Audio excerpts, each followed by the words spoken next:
واللہ اسے اپنی اصلاح کی فرصت نہیں ملے گی. اسرائیل علیہ السلام حاضر خدمت ہو جائے گی. جو صرف دوسروں کو دیکھتا رہے گا، وہ یہ کرتا ہے، وہ یہ کرتا ہے، یہ وہ کرتا ہے، وہ کرتا ہے، اپنے بارے میں جب انسان بالکل غافل ہو جائے گا تو پتہ ہی نہیں چلے گا، روح بھی قبض ہو جائے گی. اس لیے ان چیزوں سے پرہیز کریں اور اس چیز کا معمول بنائے. رمضان المبارک کے اندر اچھی طریقے سے لوگوں کو افطار کرائے. فرمایا جو لوگوں کو افطار کراتا ہے اسے ویسے ہی ثواب ملتا ہے جیسے روزے دار کو ملتا ہے، اس سے ذرا برابر بھی کم نہیں ہوگا.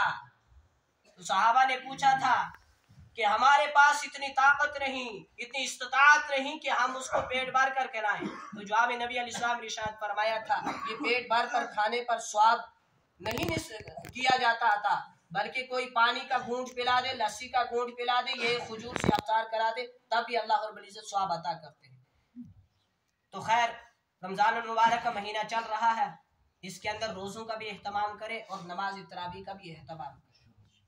جیسے نماز تراویح مردوں کے اوپر سنت موقیدہ ہے پڑھنی، ویسے ہی کس کے اوپر ہے؟